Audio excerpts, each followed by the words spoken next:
갑을 관계라는 말을 많이 듣습니다. 이 갑을 관계는 뭐 직장에서만 있는 것이 아니고요. 사람의 관계에서도 갑을 관계가 있다고 합니다.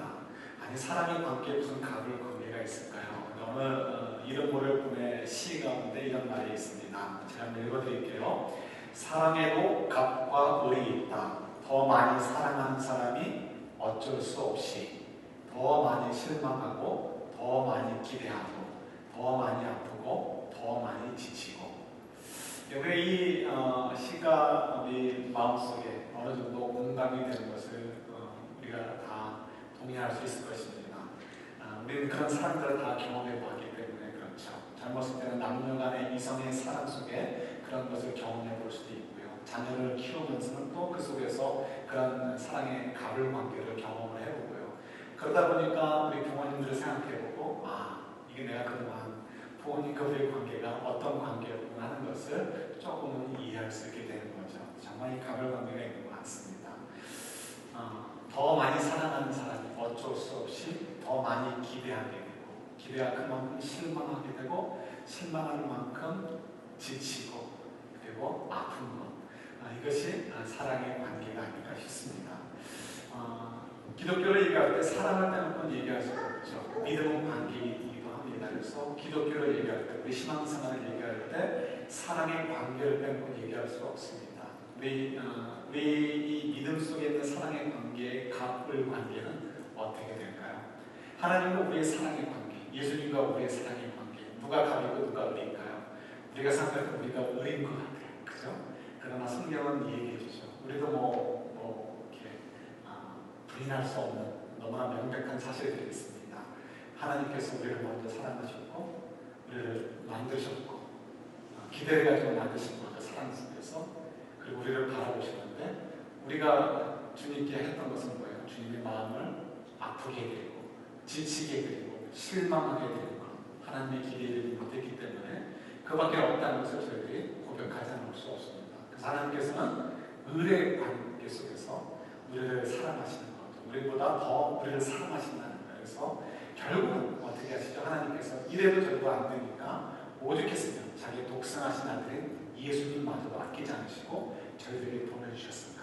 이게 정말 확실히 하나님과 우리의 사랑의 관계는 하나님이 을이고 우리가 가이구나 하는 생각이 같습니다. 그럼에도 불구하고 우리는 여전히 우리가 을인 것처럼 느껴집니다. 그래서 우리가 무슨 얘기를 하죠? 우리 부모와 자녀들 관계 속에서 보면 누가 을이에요? 부모가 을이죠.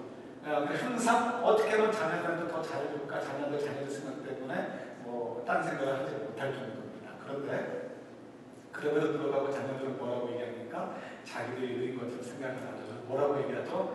엄마 아빠가 나한테 해준 게 뭐가 있어? 뭐 이런 얘기를 다 하는 건 아니지만 그런 얘기를 하는 아이들이 있는 거죠.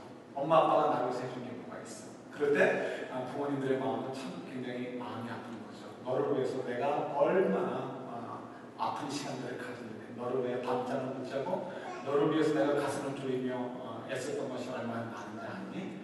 우리가 하고 싶은 이야기들이에요. 그러나 아이들이 정확하게 이런 단어를 사용하지 않아도 아빠 엄마가 우리를 위해서 뭘 해줬어라고 하는 그런 어떤 항변적인 이야기의 부분들이 있다는 것을 우리가 다 알고 있습니다. 우리도 마찬가지죠. 그죠? 우리도 이 사람의 관계만이 아니고 하나님과의 관계 속에서 이런 마음을 우리가 가질 수밖에 없는 거죠. 하나님이 우리를 위해서 뭘 해주셨을까? 하나님 그 능력도 있으시고 그렇게 사랑이 많으시다는데 그 사랑의 증거가 무엇인가? 이것이 우리들의 고민인 거고 이것 때문에 우리가 이 신앙생활에 있어서 즐거움과 기쁨을 못 누리게 되는 것이기도 합니다. 이걸 좀 생각해 보면서 우리 앞으로 호세아서를 중심으로 좀 이런 문제들을 좀 해결해 가보려고 합니다.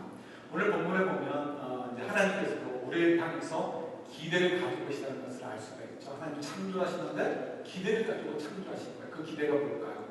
하나님을 찬송하게 하는 것, 하나님께 영광을 돌리는 인생을 살도록 하게 하시는 것이 하나님의 기대였습니다. 여기서도 우리가 오해하는 게 있습니다. 늘 언제나 상처받은 영혼들이라 이 죄가 있고 그래서 하나님의 마음을 자꾸 호도합니다. 하나님께서 하나님의 영광을 위하여 하나님께 찬송하도록 하기 위해서 우리를 창조하셨다라고 얘기하면 우리 당장 뭐 생각합니까? 보라 이거예요. 하나님께서 우리를 이용하는 거고 하나님께서 우리를 사용하시는 거고 하나님의 편의를 위해서, 하나님의 유익을 위해서 우리를 창조하시고 우리에게 사명을 주시지, 우리에게 일을 맡기시지, 우리에게 믿음을 요구하시지라고 생각을 합니다. 그러나 성경은 그렇게 얘기하지 않습니다. 찬송한다는 걸 노래한다는 건 아니고요. 하나님을 경외하는 것, 하나님을 높이는 것, 하나님이 어떤 분인지를 우리가 만방에 알리는 것, 그것을 얘기합니다. 근데 그러기 위해서는 어떻게 돼요? 하나님이 어떤 분인지를 우리가 잘 알아야 돼요. 하나님이 어떤 분인지를 알아야 되는데 그 하나님은 어떤 분이십니까? 너무너무 좋으신 분인 거예요. 온 우주를 창조하신 거룩한 분이시고 정말 권세가 있으신 분이에요. 이스라엘과 어떤 것과 바꿀 수도 없는, 비교할 수도 없는 엄청난 분이신 거죠. 근데 그 하나님께서 어떻게 하신다고 우리를 사랑하시는데 자기 아들까지도 아끼지 않으실 만큼 철저하게 은혜의 마음을 가지시고 우리를 이렇게 사랑하신다고 성경이 얘기하고 있어요. 그래서 우리가 그 사랑에 감동되어져가지고 하나님을 아니까 우리 하나님을 이렇게 추구하고 우리 하나님은 이런 분이에요. 우리는 이렇게 하나님의 사랑을 받고 살아요라고 고백하는 것이 찬양하는 삶이고 찬송하는 것이고요. 그것이 하나님께 영광을 돌리는 거예요. 우리가 우리끼리 앉아가지고 박수치고 찬양하고 기도하면 하는 것이 하나님께 영광을 돌리는 것이 아니고 그것도 한 파트지만 굉장히 조그마한 부분이고요. 지극히 먼지만도 못한 존재이고 우리 삶 속에서 하나님을 정말 경외하고 하나님을 사랑하고 하나님 너무 좋아요, 하나님 너무 좋아요 고백하는 삶, 이것이야말로 하나님 정말 찬양하는 삶이라는 거죠. 하나님께서 그런 것을 우리를 창조하셨다는 거예요. 근데 우리가 어떻습니까? 그런 삶을 삽니까? 그렇지 않죠. 22절에 보면 접속사가 뭐예요? 그리고예요, 그랬어요.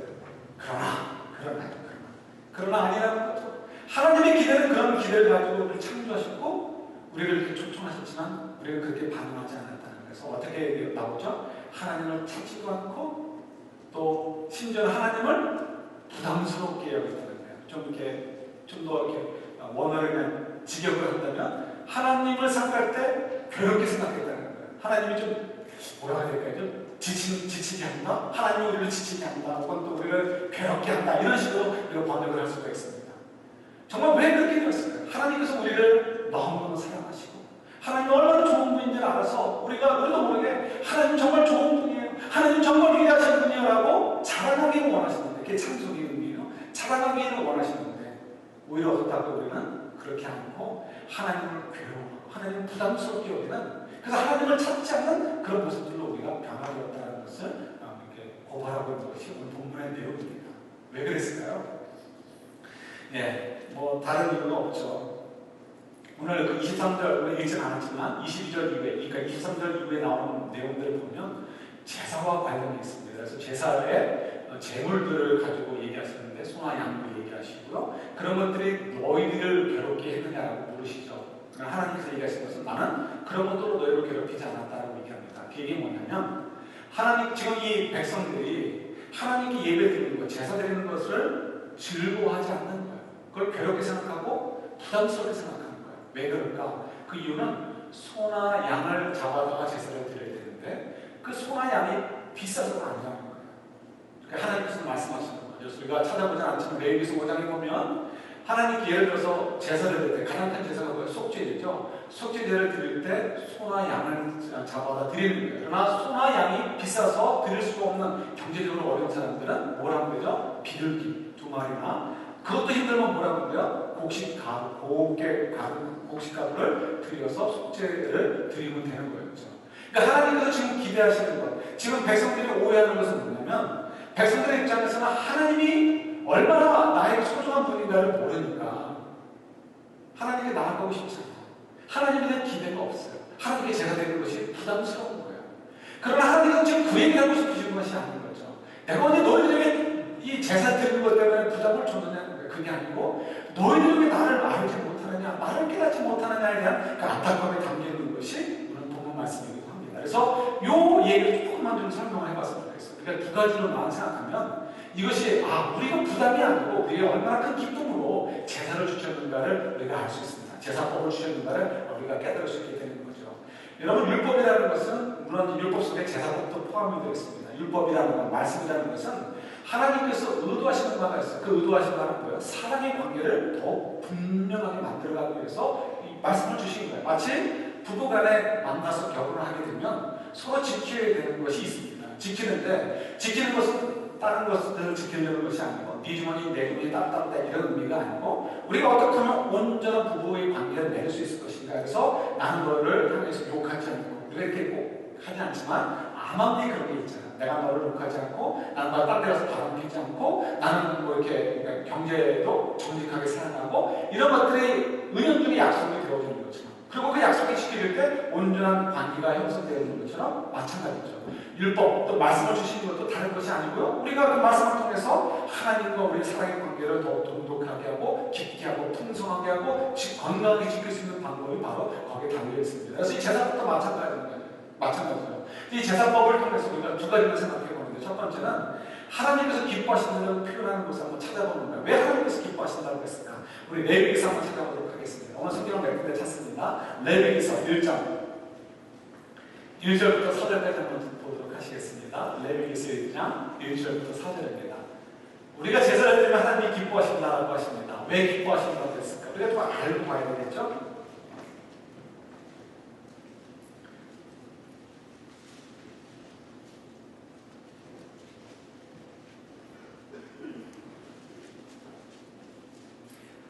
레위기서 1장 1절부터 4절까지 말씀입니다. 레위기를 우리 별로 안 좋아하시죠?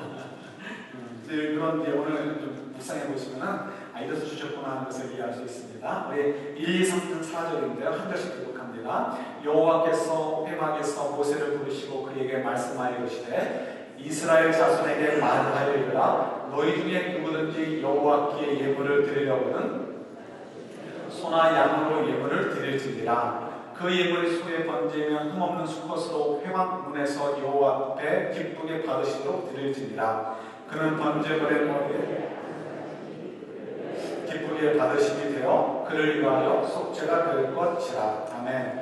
지금 하나님께서 말씀하시는 거죠. 속죄라는 것은 뭐냐면 내가 죄를 졌을 때 하나님 용서해 주세요라고 드리는 제사가 속죄이죠. 그때 이제 하나님께 드릴 때 뭘 드리라고 소나 양을 드리라는 것입니다. 하나님께서 기뻐 받으시고 너희 죄를 용서해 주시겠다는 약속이 담겨 있는 거죠. 우리가 어떻게 생각하면 어떻게 돼요? 하나님께서 소나 양을 좋아하시나 보다 이렇게 생각이 되는 거죠. 근데 한번 생각해 보시죠. 하나님께서 우리가 드리는 소나 양을 그 소나 양 자체를 기뻐하시겠습니까? 아니죠. 사람들의 입장에서는 소 한 마리가 비쌀 수 있고 양 한 마리가 소중할 수 있을지 모르지만 상식적으로 한번 생각해 보세요. 하나님께서 온 우주를 창조하신 분이시고 지금도 어느 것 하나가 하나님께 속하지 않은 것이 있겠습니까? 설사 우리가 내 주머니에서 100만 원을 꺼내서 소가 얼마일 정도로 1000불을 꺼내서 1000불짜리 소를 사서 드렸다 해도 내 주머니에 있으면 1000불은 누구 것입니까? 이게 자꾸 우리 거라고 생각하는데 그게 아닌 거죠. 여호와 하나님의 것이죠. 하나님께서 우리에게 맡기신 거죠. 우리 청지기로서의 삶을 살도록. 근데 우리가 그걸 자꾸 오해해가지고 내가 드렸더니 1000불짜리 드렸더니 하나님은 그래도 정성을 넣어가지고 기뻐하시나 보다라고 생각을 하는 거예요. 상식적으로 우리가 굉장히 어리석은 생각입니다. 어떻게 소를 가지고 온 우주의 주인이신 하나님을 기쁘시게 할 수 있겠습니까? 지구가 아니고 이 은하수 전체를 갖다 드려도 하나님께서 그것 때문에 기뻐하시겠습니까? 그렇지 않죠. 어차피 하나님 것이고 하나님은 그보다 훨씬 큰 것들을 만드시는 분이신데 통치하시는 분이신데 그것이 무슨 유익이 되겠습니까? 아무것도 아니죠. 근데 왜 하나님께서 기쁘시게 받으시겠다고 하십니까? 이유는 우리 마음인 거죠. 속죄제를 드린다는 얘기는 뭐예요? 하나님 저 죄 졌어요 고백하는 것입니다. 그 얘기는 뭐냐면 나는 다시 이 죄를 짓고 싶지 않아요. 제 죄의 길에서 돌이켜서 하나님의 길로 가고 싶어요. 하나님과의 관계를 회복하고 싶어요. 하나님의 품 안에 살고 싶어요. 하나님 백성으로 살고 싶어요 하고 고백하는 것이 그 마음을 나타내는 것이 바로 속죄제인 거죠. 그러니까 하나님께서는 소나 양들이 기뻐하시는 것이 아니고 뭘 기쁘시게 받으시겠다? 우리의 그 회개하는 마음을 기쁘시게 받으시다는 거예요. 그래서 마치 신약에 보면 예수님의 무슨 비유가 생각이 나요? 돌아온 탕자의 비유가 생각이 나는 거죠. 돌아온 아들, 나갔던 둘째 아들 탕자가 돼서 돌아가 다 같이 날리고 돌아오지만 아버지는 그 아들이 보고 싶어서 매일 동네 어귀에 나가서 쳐다보다가 그 노인의 눈에도 멀리서 아들이 오는 것을 보고서 그냥 주체하지 못하는 기쁨으로 그를 품어주고 안아주고 앞뒤 가리지 않고 막 기뻐해주고 잔치를 배설해주니까 아빠의 마음, 아버지의 마음, 지금 하나님께서 그 마음을 우리가 알기로 원하시는 거예요.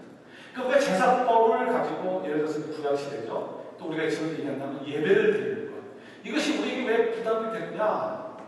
이유는 우리가 하나님께서 왜 우리에게 예배를 드리라, 왜 우리가 하나님께 제사를 드리라는지 그 이유를 모르기 때문에 그런 거예요. 사실 우리가 이 예배를 통해서 우리가 회개도 하게 되고 하나님을 높이고 하나님을 찾게 되는 걸 통해서 하나님과 저의 관계가 더 그 풍성한 사랑의 관계로 갈 수 있기 때문에 하나님께서 그걸 기뻐하시고 우리도 그 기쁨을 누리길 원해서 우리에게 이런 말씀을 주시는 거죠. 두 번째, 첫 번째는 하나님께 기뻐하신다는 우리 그 본문 한번 보았다. 두 번째는 우리가 기뻐한다, 우리 백성들이 기뻐하다라는 그 본문 한번 찾아보도록 하겠습니다. 우리 이렇게 신명기서, 창세기, 출애굽기, 레위기, 우리 레위기 봤어요. 그 다음에 민수기 건너뛰고 신명기서 보도록 합니다. 신명기서 16장입니다. 신명기서 16장 10절부터 12절까지 말씀 한번 같이 보도록 하겠습니다.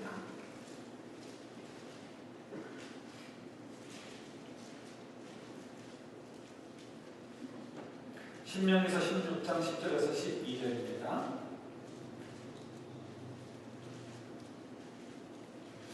요즘은 성경을 점점 이렇게 스마트폰이나 이런 것을 보기 때문에 넘기는 것가 굉장히 느려진 것 같아요. 그죠? 옛날 같으면 다 찾았을 텐데.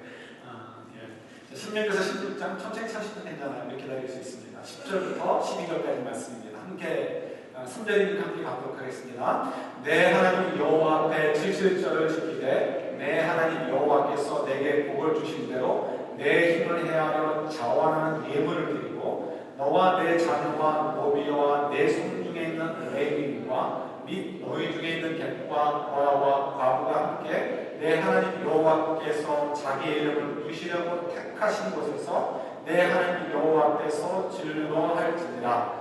너는 애굽에서 종되었던 것을 기억하고 이 규례를 지켜 행할지니라. 아멘. 여기 보면 우리가 이렇게 이 77절, 그렇죠? 77절 제사를 통해서 우리가 좀 여호와 앞에서 즐거워하라, 기뻐하라는 말씀이 기록되어 있는 것을 보게 됩니다.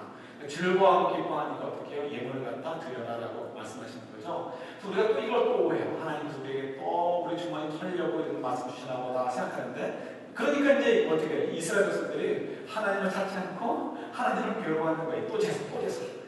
한국의 종갓집은 제사가 그렇게 많다고 하잖아요. 종갓집 명예는 아주 허리가 휜다고 하는데, 그것처럼 또 제사, 또 제사, 또 제사, 또 예물, 또 예물, 또 예물 이렇게 생각하는 거죠. 그러나 그게 아니라는 거야. 왜 하나님께서 그렇게 하시는지. 이유는 7절에 우리 요 본문만 가지고 얘기한다는 거죠.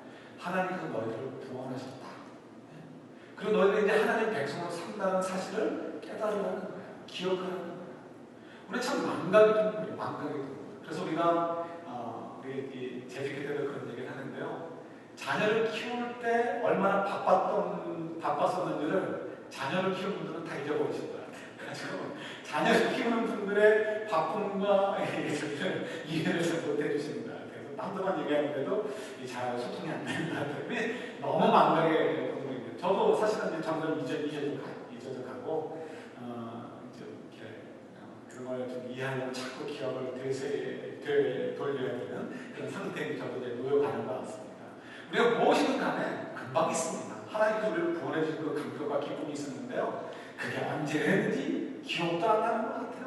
하나님 앞에서 가슴 옛날에 뻑뻑 뛰었었는데 이제는 찬양을 불러도 하고 하나님을 생각해도 그냥 당당하고, 우리가 돌을 닦아서 돌을 깨달아서 그런 것이 아니고 하나님과의 관계가 소원해져서 그런 거예요. 그래서 하나님께서 우리에게 기대하시는 것은 77절에 하나님의 예지만 1년에 한 번 하는 그 예지만 샘플이라는 거예요. 이런 제사를 통해서 우리가 하나님께로부터 받은 은혜가 얼마나 큰지, 우리가 하나님으로부터 구원받은 것이 얼마나 큰 선물이고, 우리가 하나님의 백성으로 산다는 것이 얼마나 귀한 것인지를 잊지 말라, 기억하라는 거예요.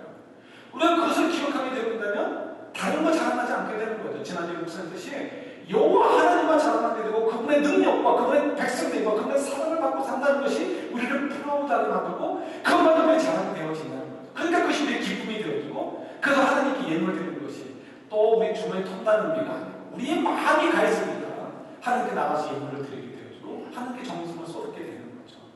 그런데 지금 이스라엘 백성들이 뭐라고? 이걸 잊어버리고 있는 거예요. 그래서 하나님께 나가는 것, 하나님께 제사를 드리고 하나님께 예물을 드리는 것이 부담스러워요. 재미가 없어요. 기쁨이 없어요. 익사이팅이 없어요. 어느덧 영적인 심령이 죽어가고 영적인 심령이 잠 깊은 잠에 빠져가지고 결국 하는 얘기는 하나님께서 정말 우리를 사랑하시느냐, 하나님이 정말 나를 사랑하신다면 어떻게 이럴 수 있는가, 이런 생각들을 하게 되어지고 우리도 모르게 우리 삶의 한 부분에서 그런 부분들이 자꾸 생기는 것을 볼 수밖에 없게 되는 거죠. 그러나 여러분, 이것은 우리들만의 문제가 아니고 특정인들만의 문제가 아니고 모든 사람들이 다 이런 고민들을 합니다. 그래서 우리가 성경을 한번 찾아보도록 할게요. 여러분 찾으실 필요 없어요. 이번에는 제가 준비를 했습니다. 말라기서인데요. 말라기서 1장 2절 한번 보시겠어요? 2절하고 6절부터 9절까지 보는데 이거는 제가 표준 세번역으로 번역을 준비했습니다. 왜냐하면 좀 더 쉽게 이해하도록 하기 위해서요. 여러분 한번 같이 한번 읽어볼까요? 나는 너희를 사랑한다. 나 주가 말한다. 그러나 너희는 주께서 우리를 사랑하신다는 증거가 어디에 있습니까? 하고 묻는다. 이게 우리들만의 얘기가 아니라는 거예요. 그래서 우리가 기도할 때 하나님 어디 계십니까? 그래서 우리가 한 단어가 있죠. 유명한 단어. 기독교인들에게는 뺄 수 없는 단어. 친구. 하나님의 친구. 하나님 왜 내 기도에 응답하지 않으셨습니까? 라고 하는 거. 이거는 오늘 20세기, 21세기 사람 저들에게만 한 질문이 아니고 구약시대에 대한 질문을 했다는 거예요. 자, 6절부터 우리도 같이 읽겠습니다. 아들은 아버지를 공경하고 종은 제 주인을 두려워하는 법인데 내가 너희 아버지라고 해서 너희가 나를 공경하기라고 하였느냐? 내가 너희 주인이라고 해서 너희가 나를 두려워하기라도 하였느냐? 나 만군의 주가 말한다. 제사장들아, 너희가 바로 내 이름을 멸시하는 자들이다. 그러나 너희는 우리가 언제 주의 이름을 멸시하였습니까? 하고 묻는다. 너희는 내 제단에 더러운 빵을 바치고 있다. 그러면서도 너희는 우리가 언제 제단을 더럽혔습니까? 하고 되묻는다. 너희는 나 주에게 아무렇게나 상을 차려 주어도 된다고 생각한다. 눈먼 짐승을 제물로 바치면서도 괜찮다는 거냐? 절뚝거리거나 병든 짐승을 제물로 바치면서도 괜찮다는 거냐? 그런 것들을 너희 총독에게 바쳐 보아라. 그가 너희를 반가워하겠느냐? 너희를 좋게 보겠느냐? 나 만군의 주가 말한다. 제사장들아, 이제 너희가 하나님께 우리에게 은혜를 베풀어 주십시오 하고 간구하여 보아라. 이것이 너희에게 의뢰하는 일이지만 하나님이 너희를 좋게 보이시겠느냐? 아멘. 여러분의 말씀은 말라기서의 말씀인데 이스라엘 백성들이 포로로 끌려간 다음에 돌아온 직후에 이뤄진 과정 속에서 나온 이야기들입니다. 여러분 이 말씀을 읽으면서 마치 출애굽 당시에 광야에서 생활했던 이스라엘 백성들이 기억이 나지 않습니까? 그 사람들이 출애굽을 해서 하나님께서 구원을 해주셨습니다. 10가지 재앙을 직접 보았고요. 홍해가 갈라진 것도 직접 보았습니다. 그 정도면 되는 거 아닙니까? 그런데도 광야 생활을 하면서 오늘 잠깐이에요. 40년을 끊기고 잠깐 몇 달 광야 생활하면서 뭘 생각하는 거예요? 마음속에 하나님의 언약의 땅에서 하나님의 축복을 누릴 것을 꿈꾸지 못하고요. 괜히 나왔나 보다. 괜히 나왔나 보다. 그냥 이렇게 살면서 그 높은 문화 수준의 그 삶을 누리고 우리가 조금 노예 생활을 하지만 그래도 그냥 먹을 거 성하게 먹을 수 있고 맛있는 거 먹을 수 있는데 이게 뭔가 매일 만나나 먹고 매일 매출하기나 먹고 이렇게 해서 못 살겠다 하면서 어떻게 하면 돌아갈까 그 생각하고 자기를 인도해 주신 하나님께 원망만 하는 거예요. 모세에게 원망하지만 그 누가 향해서 원망하는 거야? 하나님께 원망하는 거죠. 똑같은 지금 만나게 나오는 이 본문에서도 하나님을 사랑하신다면 정말 증거가 있었는데 그게 뭐냐는 거예요. 이 사람들은 어떤 사람들이라고? 포로로 끌려갔다가 돌아온 사람들이에요. 그런데 우리가 생각할 게 있습니다. 이 사람들이 생각하는 동네는 어디예요? 이집트가 아니고 페르시아예요.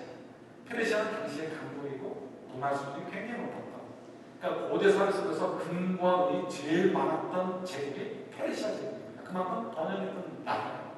그 페르시아 제국에서 이 사람들이 포로로 끌려갔지만 일정 부분 성공한 사람들입니다. 그래서 오죽하면 에스더스에 누가 나오죠? 하만이 나오죠? 하만이 무엇 때문에 유대인들을 죽이려고 했어요?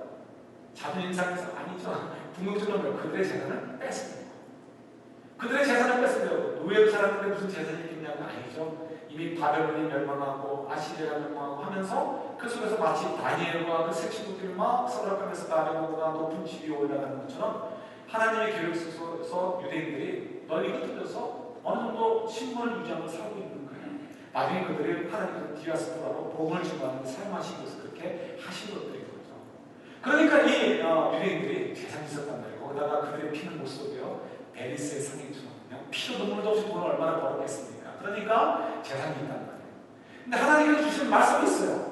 그 말씀 가운데 우리 한 군데만 더 찾아보도록 할게요. 어디 찾아보시냐면요. 이사야서 49장 찾아보도록 하시겠습니다. 마지막으로 한 군데만 더 찾아봅니다. 이사야서 49장. 지금 이제 요 이사야서 49장은 이제 40장부터 그 이후는 이제 그 이스라엘 백성들 포로 시대에 보고서 돌아오도록 권면한 말씀들이 담겨져 있습니다. 우리 49장을 보시면 14, 15절 두 절 보는데요. 하나님께서 약속해 주신 말씀이 있어요. 그러니까 뭐 여러 가지 약속해 주셨지만 그 중에 아주 핵심적인 벌써 절이 14절, 15절입니다. 14절, 15절 이사야서 49장 14절, 15절입니다. 같이 봤습니다. 오직 시온이 이르기를 여호와께서 나를 버리시며 주께서 나를 잊으셨다 하였거니와 여인이 어찌 그 젖 먹는 자식을 잊겠으며 자기 태어난 난 아들을 긍휼히 여기지 않겠느냐. 그들은 혹시 잊을지라도 나는 너를 잊지 아니할 것이라. 아멘. 지금 무슨 말씀하시냐면 포로로 끌려간 이스라엘 백성들이 뭐라고 얘기했냐면 하나님의 소리를 버리셨다는 거예요. 하나님 우리를 잊으셨으니까 우리가 이렇게 됐지, 하나님이 우리를 잊지 않으셨고 우리를 버리지 않으셨으면 우리가 어떻게 나라나 망하고 이렇게 되었겠느냐라고 얘기를 하는 거예요.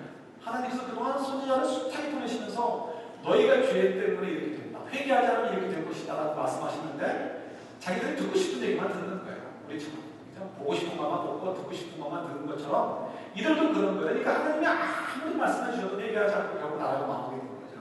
그러면서 이 말씀을 주시면서 뭐라고 말씀하시느냐, 난 너희들을 잊지도 않고 버리지도 않는다는 거예요.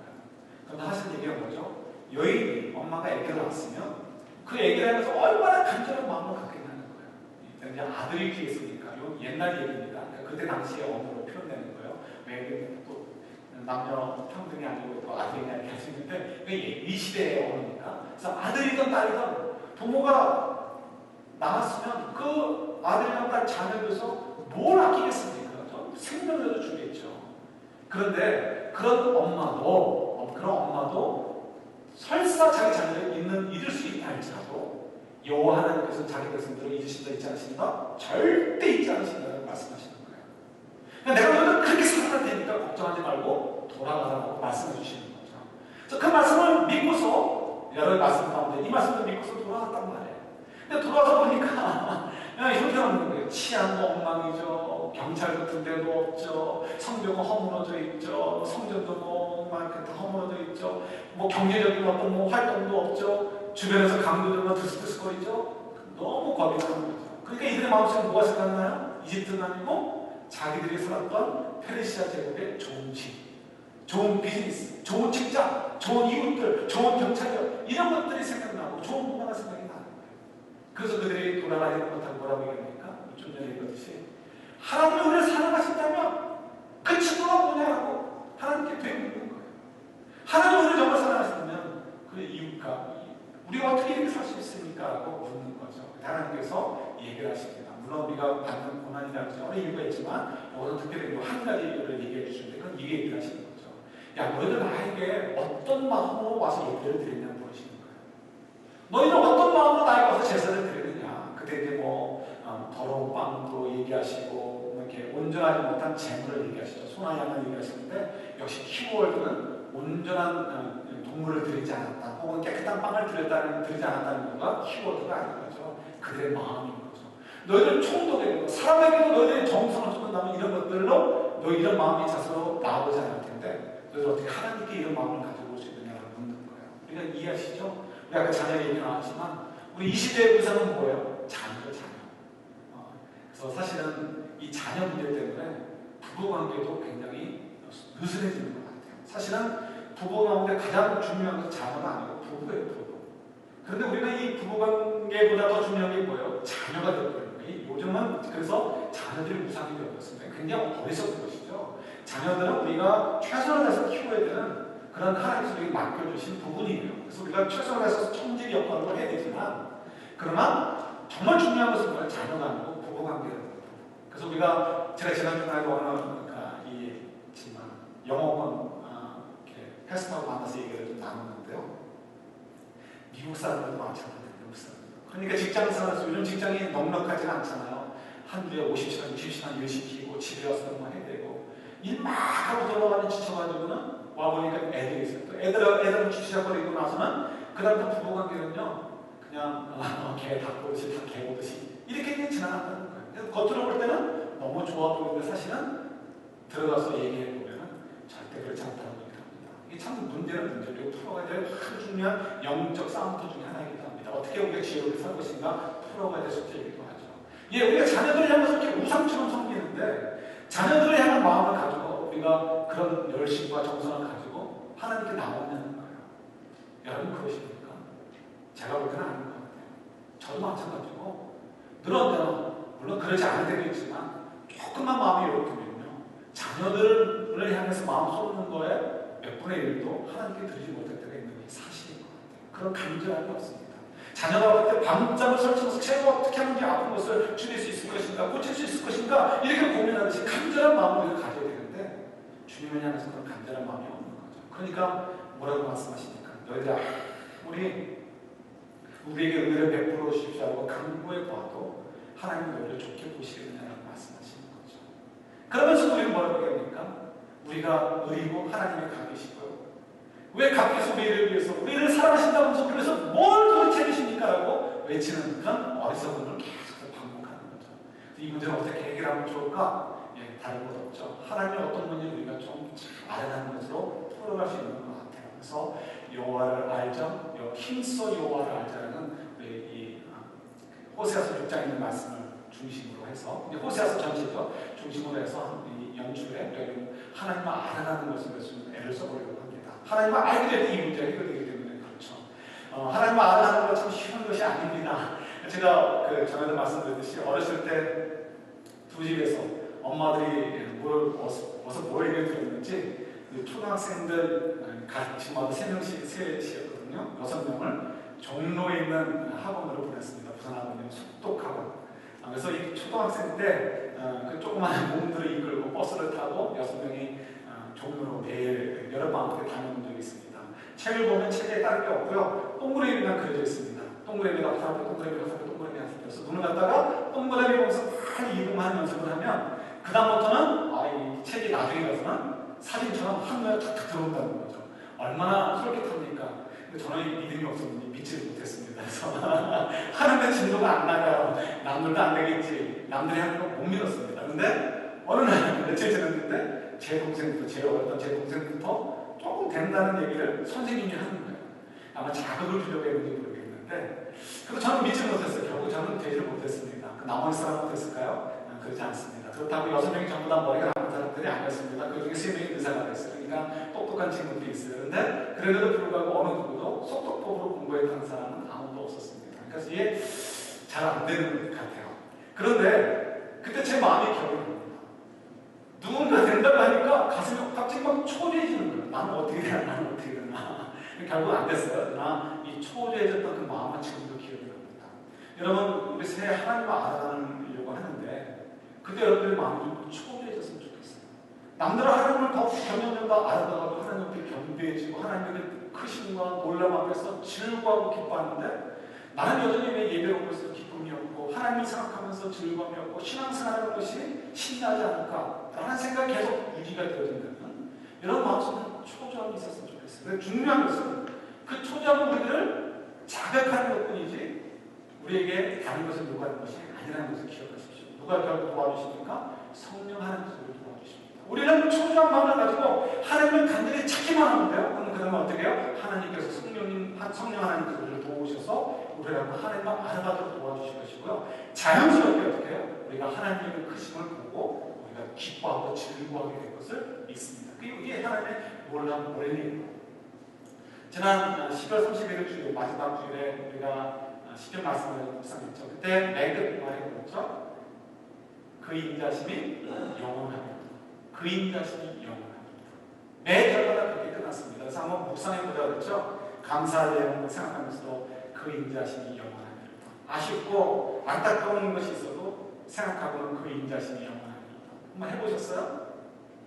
제가 지난 주간에 좀 해봤는데 그래서 느낀 것이 있습니다. 이 영원함이라는 것은 시간이 긴 걸 얘기하는 게 아니에요. 그것만이 아니고 완전하다, 퍼펙션을, 퍼펙트하다는 것을 얘기하는 거죠. 조금 더 부족함이 없다는 것을 얘기합니다. 아주 오래된 전에 읽은 거라 정확히 기억은 안 나는데 대충 이런 내용입니다. 리더스 다이저스트에서 읽은 미국 가정의 이야기입니다. 아마도 백인 가정이겠죠. 부부가 있는데 부부가 이제 결혼해서 애를 낳고 아이들이 이제 고등학생, 대학생쯤 된 것 같습니다. 그래서 이제 어느 날 가족이 있는데 아내가 남편한테 이제 뭐 수치돌됩니다. 엄마가 이제 보통 하는 거 있잖아요. 모두를 병하고 모두를 병하고.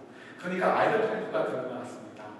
그러면 엄마 아빠가 한번 종이에다가 엄마나 아빠가 엄마에게 불평이 무엇인지를 10가지씩 적어보라고. 10가지씩 적어보라고 하면서 줬습니다. 펜을 들고 종이에다 적기 시작했는데 남편이 쭉쭉쭉 써나갑니다. 그 와이프가 그거 보고서 어떻게 하겠어요? 여기 확 나고 더 빨리 팍 씁니다. 그럼 딱 적어가지고 바꾸는데 여자분들이 되게 급하잖아요. 빠르잖아요. 남편이 도대체 뭐라고 감히 썼을까? 딱 바꿔쳐가지고는 딱 펴봤는데 그 순간 얼굴이 잿빛으로 변했습니다. 왜 그랬을까요? 그리고는 얼른 남편이 자기 거를 펴보려고 할 때 그걸 팍 뺏어가지고는 못 얘기하죠. 뭐라고 썼을까요? 알죠? 남편이 아내에게 쓴 거 첫 번째 I love you, 두 번째 I love you. 불평을 쓰라고 했는데 1번부터 10번까지 전부 다 I love you, I love you, I love you. 나는 당신을 사랑해, 나는 당신을 사랑해라고 쓴 거죠. 아내는 그걸 보고서 얼굴이 너무 창피하니까 잿빛이 돼가지고 뺏은 거죠. 그래도 그 정도 아내라면 굉장한 아내이고 굉장한 부부관계이고 굉장한 가정이라고 생각을 합니다. 여호와의 인자심이 영원합니다. 그 인자심이 영원합니다. 묵상하면요. 야, 이게 얼마나 그 위대하신 생각이 들고 이게 얼마나 제 자신을 축원하는지. 하나님을 향한 마음이 정말 요만큼 있는 것 같고요. 하나님을 향한 사랑도 요만큼 있는 것 같아요. 내 생명 갖고 아끼지 않겠습니다라고 했다가도 돌이켜가지고는 딴 것들을 생각하고 딴 것들을 행동하는 모습들을 통해서 하나님의 그 인자심이 영원하다는 것, 하나님이 정말 우리를 향한 사랑의 의인이 되어가지고 자기의 아들 갖고 아끼지 않으신다는 것이 너무 크게 느껴지니까요. 너무 부끄러워가지고 너무 괴로워서 지난 한 주간 동안 괴로운 시간들을 가졌습니다. 여러분, 하나님의 사랑이 이렇게 커요. 우리 하나님의 이 사랑을 깨달으면 2018년 우리가 얼마나 하나님의 그 사랑 때문에 기뻐하고 그래서 우리가 그 신앙생활로 정말 즐겁고 하나님께 예배드리러 오는 것이 얼마나 우리에게 감격이 될 수 있겠습니까? 이거야말로 비밀 아닙니까? 이거야말로 기적이 아니겠습니까? 여러분, 이번 주간부터 우리가 좀 초조한 마음을 가지고 성령님께 구했으면 좋겠어요. 하나님을 알고 싶습니다. 알려주세요. 우리가 그렇게 시간을 보내면서 어느덧 우리는 모르게 하나님을 생각하면 너무 기쁘고 하나님의 사랑이 너무 좋아서 그리고 하나님의 사랑을 찾아가고 싶고 다른 어떤 것도 아니고 그냥 하나님 때문에 만족하고 하나님 때문에 기뻐하고 하나님 때문에 우리 모든 것을 모든 것을 아까워하지 않는 여러분 우리 아직 아시겠죠? 우리 목사님도 우리 헌금하는 때는 헌금 설교에 대해서 내가 아는 이유가 뭐냐고 하는데 그게 아니라 주님 마음이 그게 아니라 우리가 그런 놀라운 하나님의 사랑의 분열 속에 들어가서 사는 거예요. 그런 멋진 2018년이 될 수 있도록